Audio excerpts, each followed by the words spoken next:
Ce Shabbat est celui qui va nous révéler un des textes dans la paracha, Veshavta ad Hashem Elohecha. J'ai toujours dit que la croyance, la émouna d'un juif, c'est toujours, elle se teste par le jour du Shabbat. Voilà, il ne faut pas aller très loin. Le jour du Shabbat est un jour tellement kadosh, tellement saint, et chaque juive, elle a l'épreuve. Comment observer complètement, totalement le Shabbat. Et nous avons cette mitzvah de Meshameru Béné Israël et à Shabbat. Nos sages ont dit dans le texte concernant Bereshit, il y a un verset dans Jérémie, chapitre 2, verset 4. Shim'u devar Adonai. Écoutez la parole de l'Éternel, du Seigneur. De quelle parole s'agit-il? Nos sages disent En davar ela shmirat Shabbat. Parce que Dieu, il dit par le prophète Jérémie. Donc ici on parle après la destruction du deuxième temple. Et Jérémie prophétisait que s'ils avaient observé le Shabbat, on n'aurait pas causé la destruction du temple. Qu'est-ce que ça veut dire? Ça veut dire que lorsqu'un juif, il observe le jour où Hachem il s'est reposé, pour nous dire qu'il faut rester inactif des 39 travaux, cela veut dire que ces 39 travaux ont une raison, pas seulement de chiffre 39, mais le chiffre 39 est le chiffre qui indique les 39 malédictions qui sont venues après la faute. Lorsque Hava et Adam ont désobéi à Hachem, ils ont consommé le fruit interdit du bien et du mal, le fruit de connaissance. Il faut savoir qu'il y a eu 39 malédictions. 10 a reçu Adam, 10 a reçu Hava, 10 a reçu le serpent et 9 a reçu la terre. Nous le savons ça. Je me rappelle un jour, lorsque il y avait la guerre avec Bagdad, et Saddam Hussein, comme un fou, il lui a pris d'envoyer 39 scuds sur Israël. Il n'y a pas eu un mort. Alors je me suis posé la question, pourquoi il s'est arrêté à 39? Pas plus, pas moins. La réponse est comme ça.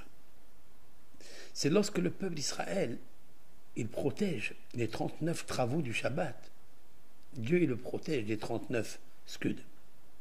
Ça veut dire que ces 39 scuds, en fait, ils sont reliés avec les 39 malédictions. Qu'est-ce que c'est que Shabbat? Shabbat, ça veut dire être inactif, obéir à ce que les seigneurs Akadosh Baruch Hu t'a demandé. Donc maintenant, tu peux montrer à Hachem que tu le respectes, tu le vénères. J'ai pensé quelque chose de fou, si l'on peut dire ainsi.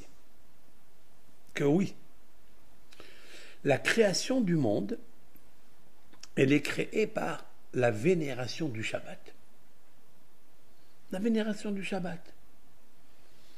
Et lorsqu'on enlève ce bouclier, cette observance du Shabbat, parce que le Satan, la force du mal, elle vient nous embourber. Par le Shabbat, c'est un jour de repos, mais on ne va pas travailler, mais on va aller se promener, on va aller faire ce qu'il y a à faire. Alors que le jour du Shabbat, il a été donné pour le Shabbat Shalom. Autrement dit que il y a des familles qui vivent dans une paix extraordinaire autour de leur table, autour des champs, autour des discussions douces, une relation tellement compréhensible entre l'un et l'autre, le respect des parents. Ça existe. Je ne sais pas combien de familles juives elles vivent ça. Mais il y a des familles qui vivent complètement le contraire. Cela veut dire des disputes à table. En fait, comme si Dieu préserve, ils avaient la malédiction à l'intérieur de leur maison. Ça ne marche pas du tout. On prépare un Shabbat magnifique et toujours il y a quelqu'un qui allume une petite allumette, une petite parole là, et là, ça explose. Je me suis demandé, mais pourquoi? Car le Satan, le plus fort des forces négatives adversaires à un juif, c'est dans la mitzvah du Shabbat. À tel point que Dieu a dit, Amara Kadosh Baruch Hu, l'Éternel a dit à Israël, à Filou, écoutez ça, Im avartem al aseret adiberot, même si vous avez transgressé les 10 commandements. J'ai une question. Après, je vous dis la question que j'ai ici. Donc, le Midrash nous apporte ceci. L'Éternel a dit à Israël, même si vous avez transgressé les 10 commandements, Shimru Shabbat ve'eslah lachem. Si vous observez le Shabbat, vous le gardez convenablement. Ça veut dire, vous gardez les 39 melachot, les 39 travaux, vous n'êtes pas maudit. Vous arrêtez, vous stoppez les 39 malédictions qui sont venues après le péché. Normalement, sur chaque transgression d'une melacha, c'est-à-dire d'un travail interdit Shabbat, la personne doit subir 39 coups, ce qu'on appelle la flagellation. 39 coups. Pourquoi 39 coups? À l'époque du Beddin, du tribunal, le Sanhédrin, le tribunal, amenait la personne qui a fauté, qui avait transgressé un lave de la Torah, et il allait donc dans une chambre, et le policier, s'il en perd, comme ça, le policier prenait une ceinture large d'un tefah, c'est-à-dire d'une poignée, on va dire 10 cm, elle était large. Cette ceinture était fabriquée à base de peau de veau. On prenait, il y a qui disent du bœuf, il y a qui disent du veau, et il l'attachait à un poteau et il le frappait derrière le dos 39 coups. Alors qu'est-ce que ça veut dire? Ça veut dire comme ça. Pourquoi on prenait la peau du bœuf ou du veau? Parce qu'on dit à cette personne un verset qui est marqué dans Ésaïe. Je vais vous le traduire. Yada shor konehu. C'est-à-dire c'est un reproche, une réprimande que le prophète disait au peuple d'Israël. Toi qui as fauté, tu n'as pas obéi Dieu, tu l'as oublié, alors que Hachem il t'a donné la vie, il t'a donné les enfants, il t'a donné de quoi acheter pour vivre, il t'a donné les mitzvot de la Torah. Tu n'as pas compris Dieu. Comment ça se fait? Alors, Yada Shor Koneu. Shor, c'est le bœuf. Le bœuf, il connaît le propriétaire qui l'a acheté. Vous savez qu'il y a des bœufs qui travaillent, qui labourent. Il voit toujours son propriétaire le diriger, le guider et lui donner à manger.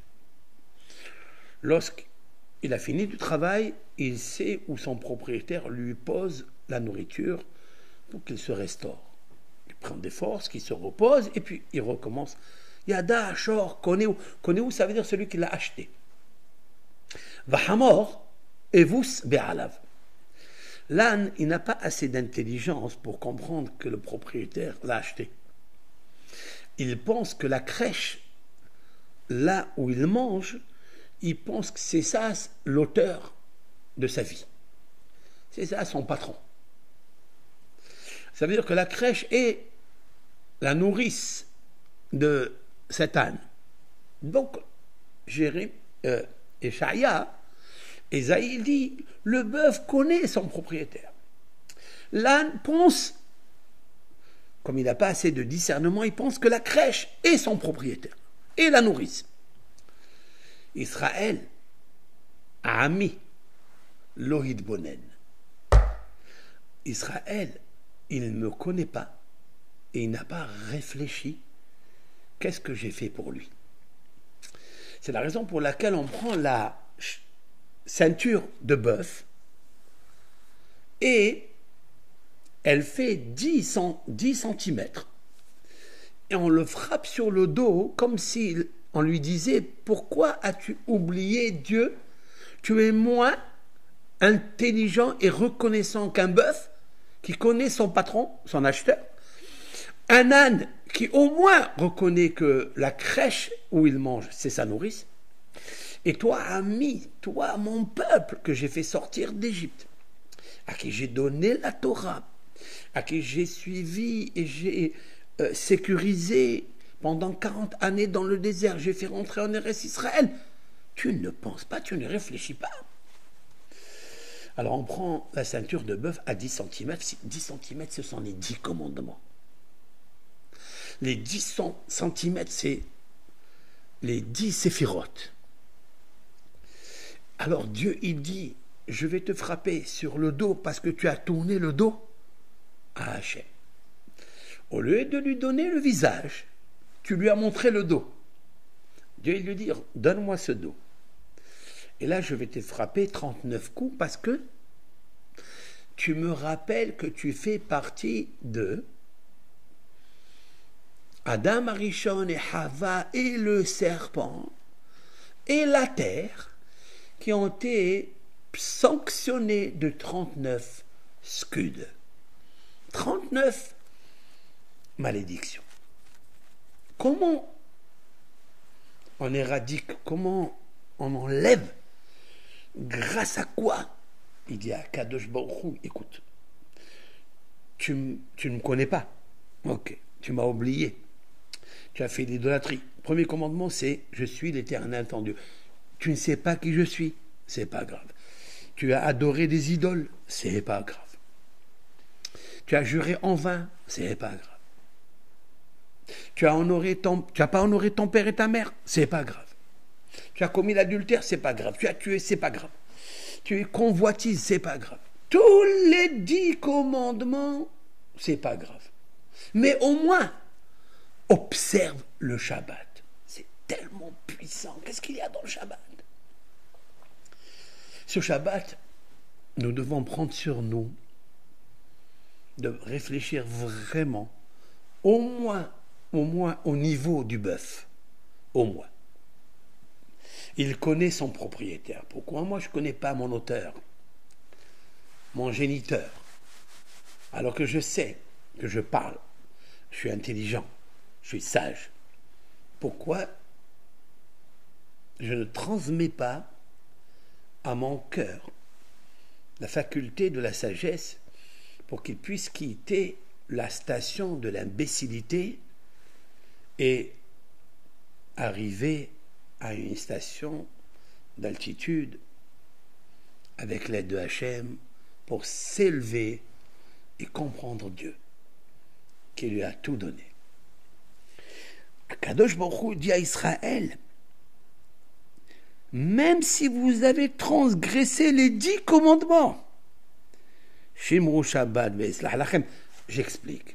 Les 10 commandements, il y a là-bas aussi observe le Shabbat. Donc il fallait dire autre chose. Il fallait dire, ça c'est ma question, il fallait dire, même si vous avez transgressé 9 commandements, mais vous avez gardé au moins l'observance du Shabbat, les 39 travaux à ne pas transgresser, alors je vous pardonne. Ani eslah lachem, je vous pardonne. Pourquoi il dit 10 commandements alors qu'on a observé le Shabbat? La réponse est la suivante. Même si tu as transgressé toute l'année le Shabbat, toute ta vie, tu as transgressé tous les Shabbats. Mais maintenant, je te demande d'observer un Shabbat convenablement, je te pardonnerai tes fautes.